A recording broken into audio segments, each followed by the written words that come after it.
Stethoscope ছেড়ে হাতে বোমা, দিল্লি বিস্ফোরণ। ফরিদাবাদ মডিউলের তদন্তে নেমে তদন্তকারীদের চক্ষু চড়ক গাছ। উঠে আসছে 4 ডাক্তারের নাম, যারা নাশকতার জাল বুনেছিল দেশের বুকে। তাদের মধ্যে 3 জন গ্রেফতার, আর একজন দিল্লিতে লোন উলফ হামলা চালিয়ে নাকি আত্মঘাতী।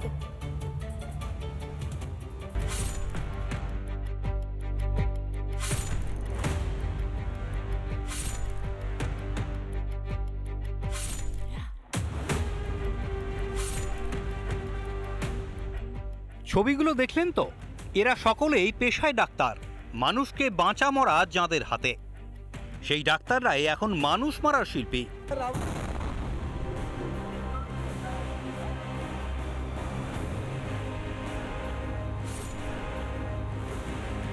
লালকেল্লা চত্বরে নাশকতা, বিস্ফোরণের পেছনে আল ফালাহ বিশ্ববিদ্যালয়ের ডাক্তার অধ্যাপক উমর মোহাম্মদ নবী।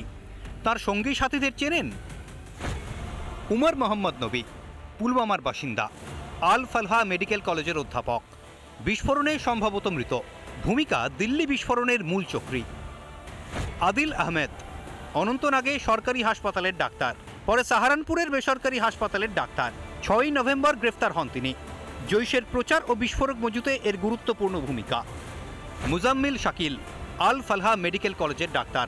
জৈশের প্রচারক ও বিস্ফোরক মজুতে এর ভূমিকা রয়েছে। শাহিনা শাহিদ আল ফালাহ মেডিকেল কলেজের ডাক্তার, ভারতে জৈশের মহিলা শাখার প্রধান। 9ই নভেম্বরেই গ্রেফতার হন তিনি। জৈশে মহিলা জঙ্গি নিয়োগে এর গুরুত্বপূর্ণ ভূমিকা। এই শাহিনার দাদা আবার পারভেজ আনসারি। জঙ্গি সন্দেহে তাকেও গ্রেফতার করা হয়েছে। এই মুজাম্মিল শাকিলের বাড়ি থেকে উদ্ধার হয়েছে প্রায় 3000 কেজি বিস্ফোরক। শুধুই কি তাই, শাহিনা শাহিদের বাড়ি থেকে উদ্ধার হয় অ্যাসল্ট রাইফেল, পিস্তল সহ কার্তুজ। আদিল আহমেদের হাসপাতালের লকারে মেলে আগ্নেয়াস্ত্র।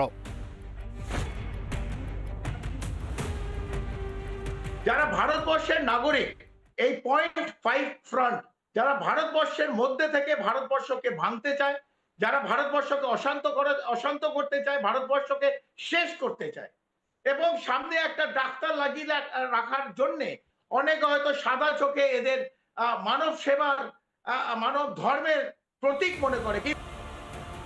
ভারতের সঙ্গে মুখোমুখি লড়াইয়ে এঁটে উঠতে ব্যর্থ জঙ্গিদের পৃষ্ঠপোষক পাকিস্তান। পহেলগাঁওয়ের টার্গেট কিলিংয়ের উচিত জবাব পেয়েছে তারা। তাই কি যুব প্রজন্মকে দেশদ্রোহী বানানোর ছক? রিপাবলিক বাংলা। দিল্লি বিস্ফোরণের ঘটনায় উঠে আসছে হোয়াইট কলার টেরর। কি এই সাদা কলার সন্ত্রাস? প্রধান টার্গেট চাকরিজীবীরা, টার্গেট ডাক্তার, বিজ্ঞানীদেরও। উচ্চ শিক্ষিতরা প্রযুক্তিতে দক্ষ হন, টার্গেট করে মগজ ধোলাই করা হয়। সন্ত্রাসবাদী কার্যকলাপে ব্যবহার হয়, স্লিপার সেল হিসেবে ব্যবহার হয়। এরই পাশাপাশি হ্যান্ডলারদের মাধ্যমে যোগাযোগ তৈরি করা হয়। শুধু তাই নয়, গোপন অ্যাপের মাধ্যমে যোগাযোগ তৈরি করা হয়। যে হোয়াইট কলার সন্ত্রাস, যে বিষয়টা উঠে আসছে সামনে, দিল্লি বিস্ফোরণে নাকি এই হোয়াইট কলার টেররই চলেছে, যে বিষয়টা ক্রমেই স্পষ্ট হচ্ছে।